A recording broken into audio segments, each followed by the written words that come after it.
Open up your Bibles to Daniel chapter 2. That's where we're going to be this morning.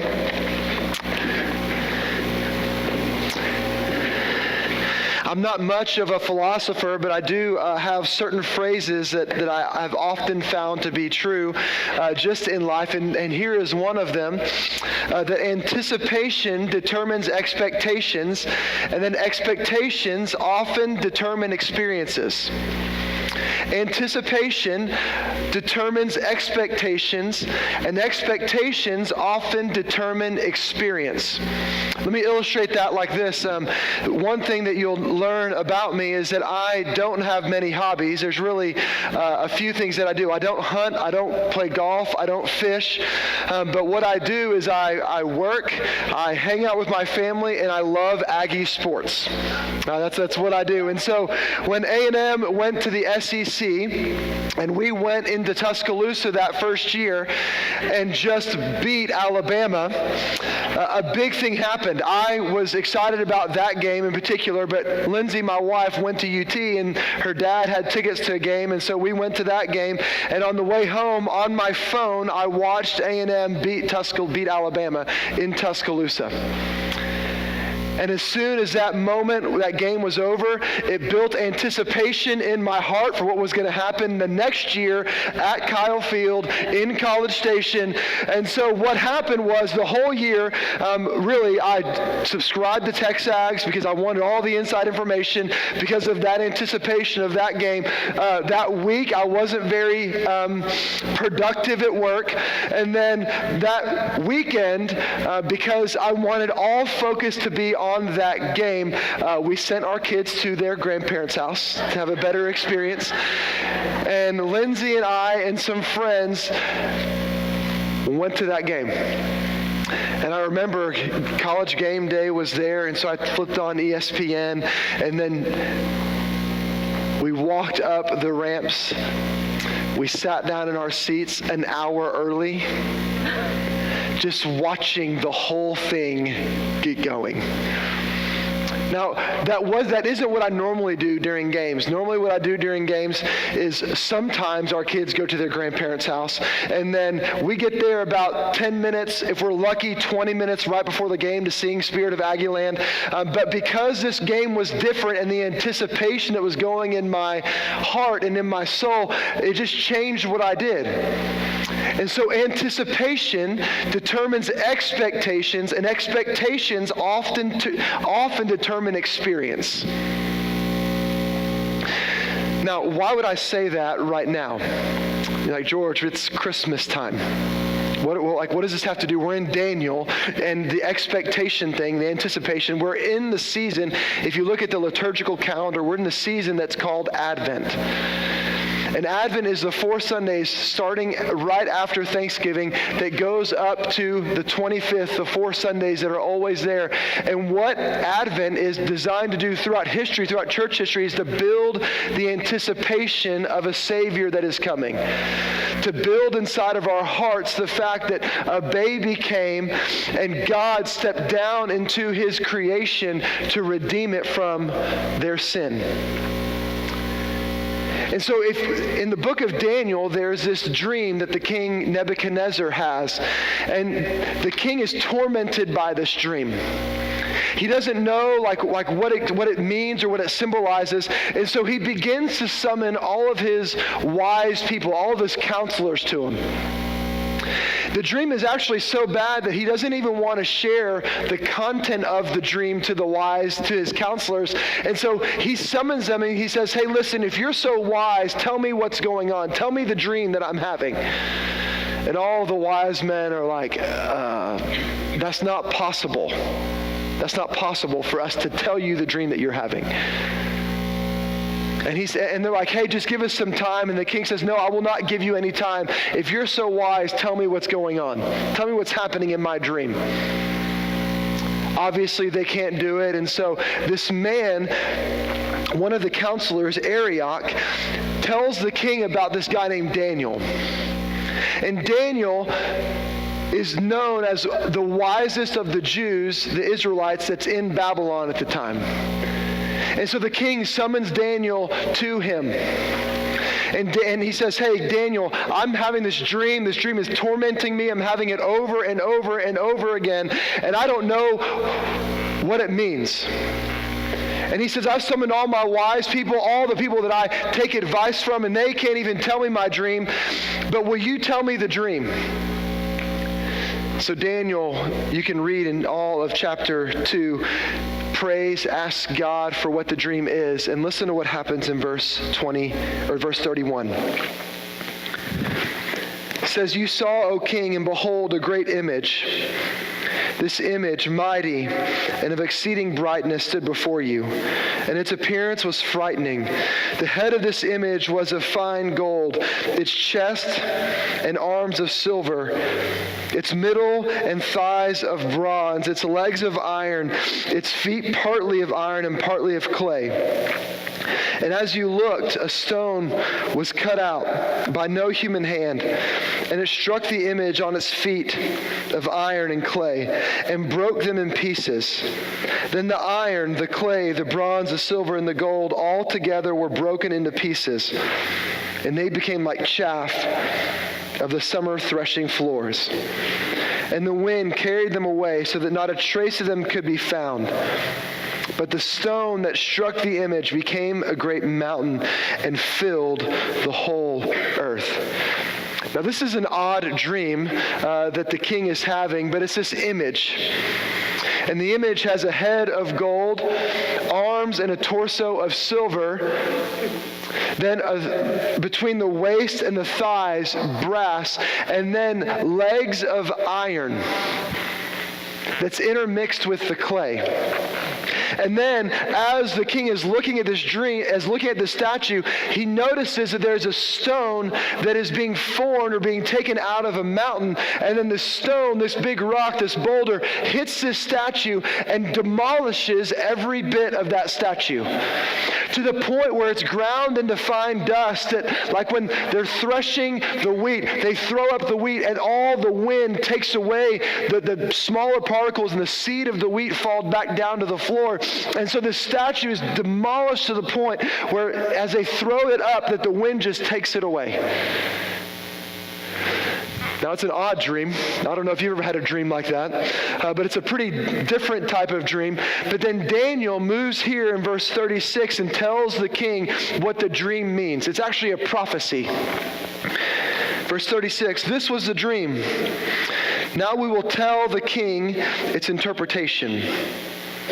You, O king, the King of kings, to whom the God of heaven has given the kingdom, the power, and the might, and the glory, and into whose hand he is given wherever they dwell, the children of man, the beasts of the field, and the birds of the heavens, making you rule over them all.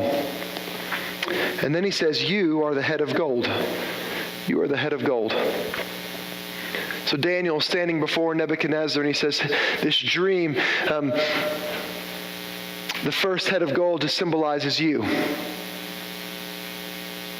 And you know what's ironic is that throughout history, the nation of Babylon was known as the nation of gold. Herodotus, who was an ancient historian, visited Babylon 90 years after the era of King Nebuchadnezzar. And he writes about the abundance and the proliferation of gold that he saw in Babylon. It actually says in ancient writings that he had never seen a city in all the world that had that much gold. He wrote about the chapels, the temples, the altars, the vessels, and how all of them were made out of gold. We even see in Daniel chapter 4 that King Nebuchadnezzar wanted to build an entire city of gold, to where he built the statue. The first piece of that was this statue that he raised. It was 90 feet high, and it wasn't like one of those chocolate Easter eggs or Easter bunnies that are hollow in the middle. It was like gold from the bottom all the way to the top. And so it's ironic that even in history, that as Herodotus writes, he says that Babylon is known for their gold. But history is also a funny thing. You see, King Nebuchadnezzar would boast about how great his empire is, but at the end of the day, the Babylonian reign would only last 70 years. 70 years. And look at what happens in verse 39. Another kingdom inferior to you shall arise after you. Now the language here is actually very deliberate, because that word inferior in Aramaic, you see this section of Scripture is written in Aramaic, not Hebrew. And so in Aramaic, that word,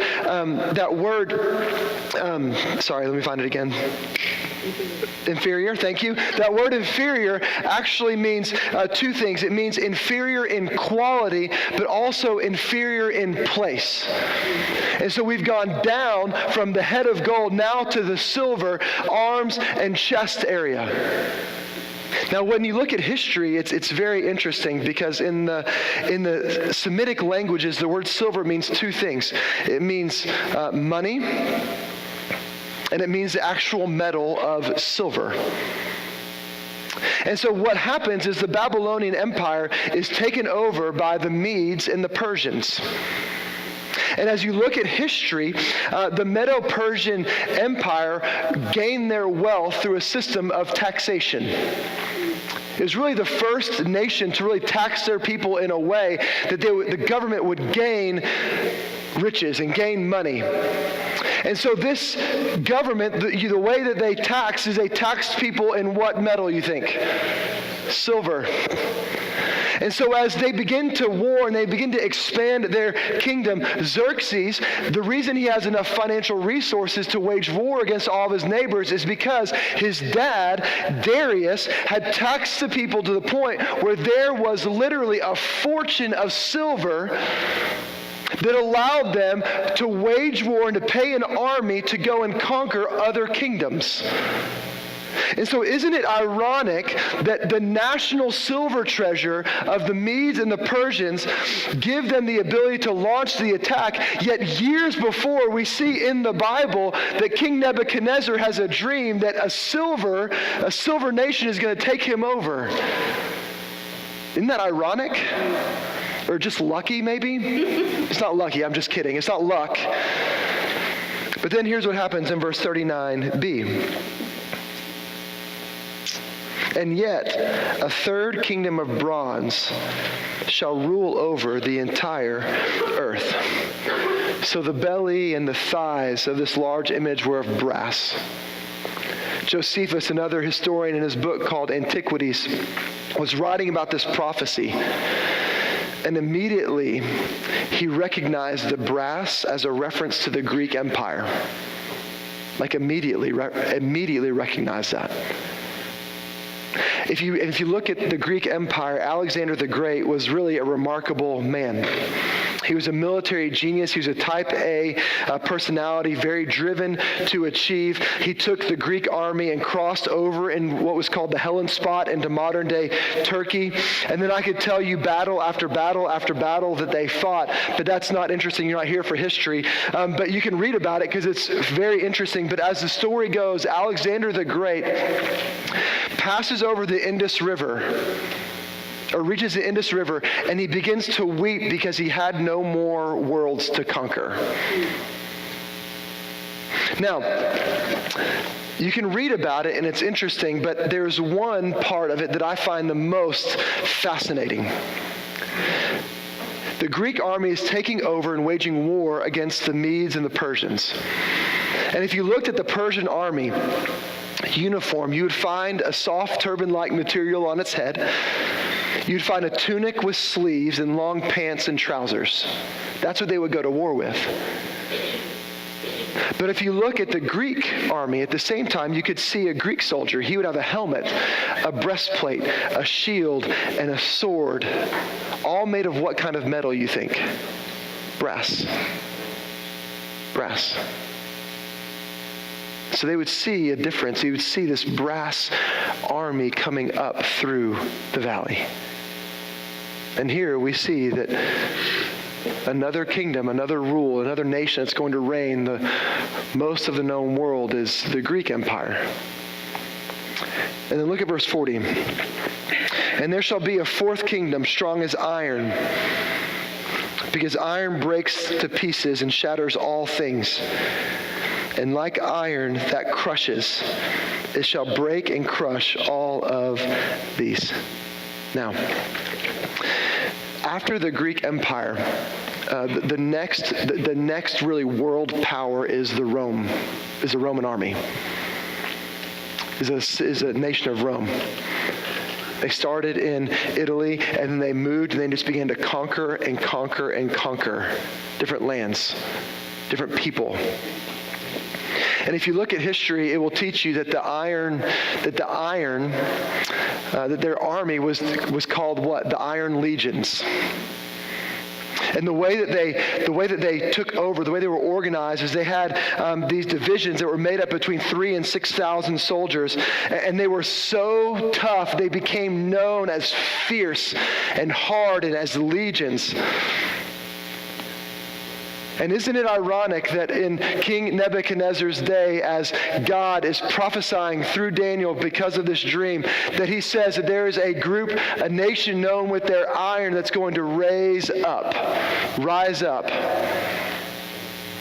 and rule the known world. But at the very bottom of this statue is iron with something that just doesn't mix with, that it's unstable, that it doesn't last forever. And so listen to this, verse 41, and as you saw the feet and toes, partly of potter's clay and partly of iron, it shall be a divided kingdom. But some of the firmness of the iron shall be in it, just as you saw iron mixed with the soft clay. And as the toes of the feet were partly iron and partly clay, so the kingdom shall be partly strong and partly brittle. As you saw the iron mixed with soft clay, so will they mix with one another in marriage. But they will not hold together, just as iron does not mix with clay. What's fascinating is that the country of Rome was actually known for what Rome did was, as they were conquering different places, they set up roads to go from place to place, from city to city. And so for the first time in history, we see that mass transit, the ability to move from city to city or country to country, was the easiest it's ever been in any point in history. And so what do we have happen? We have cities now becoming melting pots of different countries. And so now, if you look at history, different Jewish people are marrying other people, and then Italians are marrying Greeks, and Greeks are marrying England people. Not that's all, anyway. But so there's now this intermarrying together for the first time in history. Isn't that fascinating that here in Daniel, through the history, we see the Babylonians, world empire, taken over by the Medes and Persians, world empire. Then you have the Greeks, world empire. And then you have the Romans, world empire. And this is where it gets funny, because my kids, why do we have to know history? Because history is confirmed in the Bible. And when you know history, you know that God is up to something about this moment, because it's at this moment that Daniel says, hey, God is doing something. Just like in the dream that Nebuchadnezzar has, that God fashions a stone out of the mountain, and that stone comes in and destroys this image. We see that in the middle of the Roman Empire,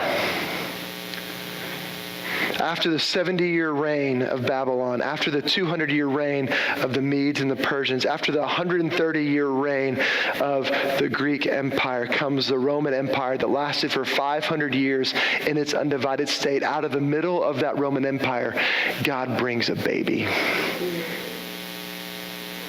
He brings a baby. And one night, a woman is sleeping, and an angel comes to her, Gabriel. It says that she's going to give birth to a baby. And she's like, hey, Gabriel, I know, first, thank you. Okay, I'll do it. But I know how babies are made, and I'm engaged to be married, and we haven't done that yet. And so how's this going to happen? And Gabriel's like, well, God's going to do it, and God's going to make this baby inside of you. And she says, okay, I'll do it. And then Joseph, the man who she was supposed to be married to, comes. And he's like, you're pregnant? And think about all the thoughts that are going on in his head. And she's like, hey, no, I promise. This angel came to me, and God did this. And nothing happened with anybody else. And Joseph, in his faith, believes her. And so they wait the 40 weeks that it takes for a baby to be cooked inside of a mom, and a census now is being taken place. The census now takes place. And so Joseph takes Mary and takes a donkey and is walking to Bethlehem. And she's like, hey, Joseph, I think now's the time. He goes, no, I get it. I mean, we're close. She was like, no, now is the time. Find me a place to stay.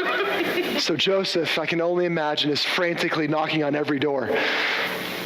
Hey, do you have a place to stay? No room here at the inn. All the people are coming back. It's like College Station in a game day weekend. Everybody's coming back. There's no hotel rooms. There's no empty beds to be found. It's just right here.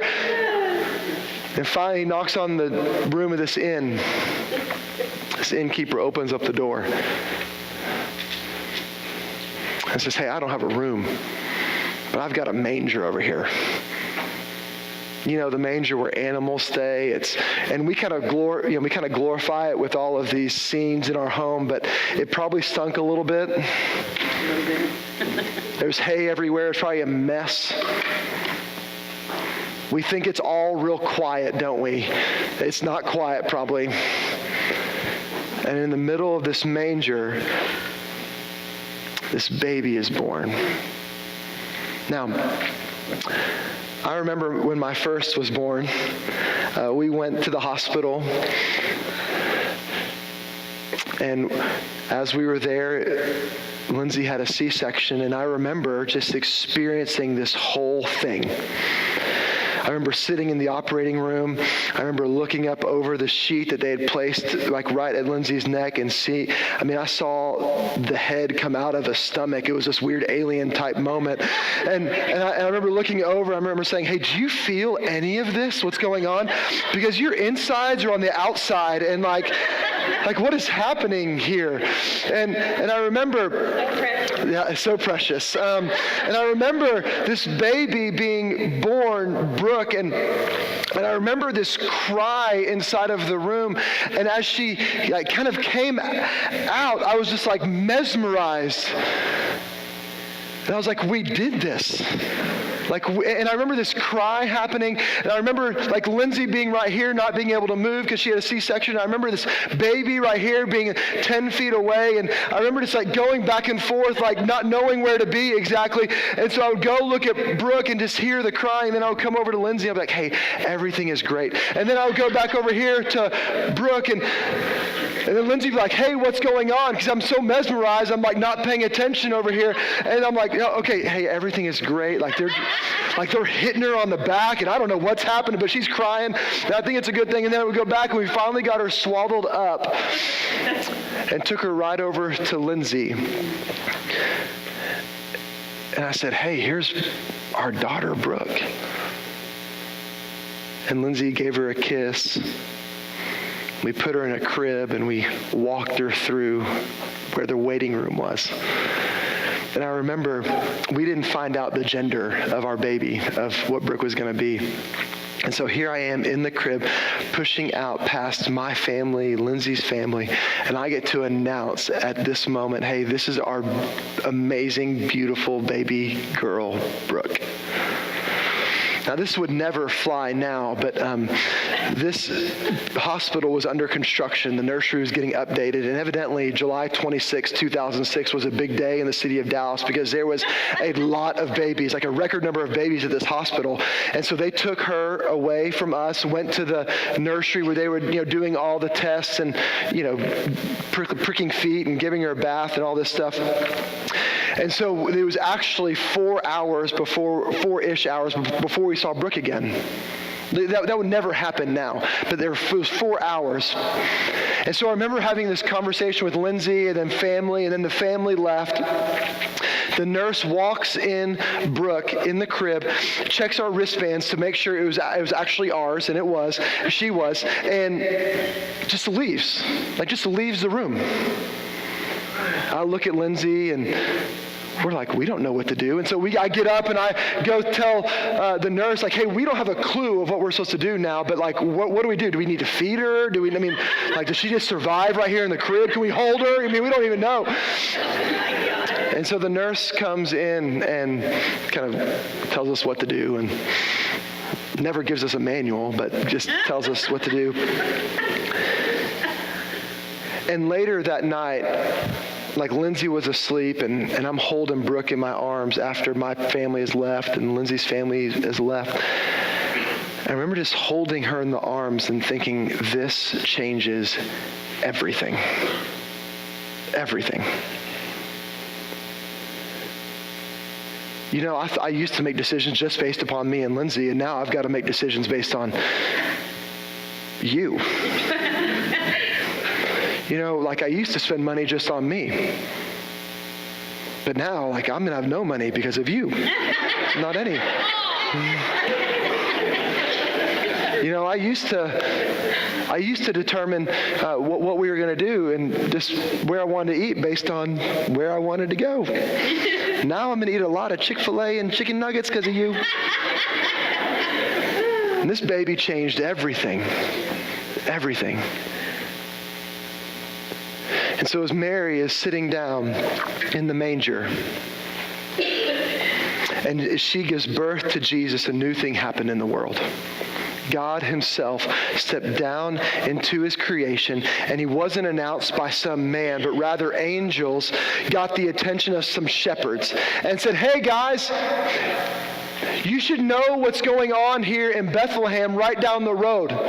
Like the Savior, Emmanuel, God with us, is in our presence. The Messiah that you've been waiting for is right here with you. And not only did the angels announce it to some shepherds, but the cosmoses, the stars aligned to make this bright star that where the angel could say, hey shepherds, if you want to know how to get there, just follow the bright thing in the sky that you've never seen before. And I want you to go, and I want you to say and tell and encourage Mary of who this baby is. And so as Mary is sitting in the manger with the newborn babe, she had to think, hey, this little baby changes everything for the world. Everything. And that baby set into motion a plan that God had for all of humanity. And that plan was bigger than any nation and would transcend human boundaries.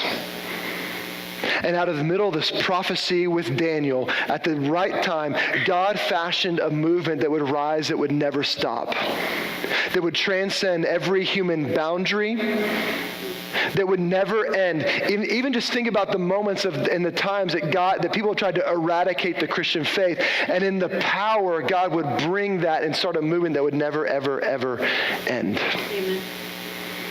And so in 8 days, we're going to celebrate a baby that changed everything.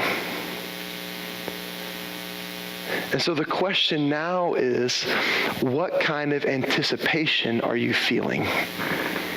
If anticipation determines expectations, and expectations determine experience, what are you anticipating right now? Are you anticipating all the details that you have to get done? Are you anticipating all the gifts that you have to buy? And look, I get it. Like, my sister has 5 kids. Do you know how hard it is to shop for 5 kids? Or some of you, you're anticipating the moments that you have with your family. And that could well up inside of you good feelings or not so good feelings. Amen.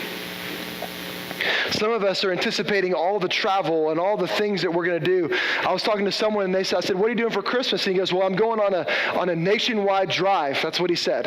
I'm going from South Texas all the way to Missouri. And I was like, well, there's a lot more nation there, but that's a lot of driving.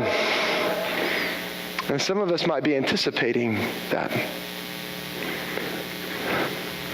But I just wonder if this season we can just take a breath, take a second to stop and live in the anticipation that we are celebrating the fact that a baby has come and it's changed our life. Just like God said it was going to happen hundreds of years before through a king in Babylon and through a servant named Daniel. Can I tell you, God has worked history to take Jesus right into the right moment. And in 8 days, we get to celebrate him. Are you anticipating all the details? Or are you anticipating Jesus? My hope is that it would be Jesus.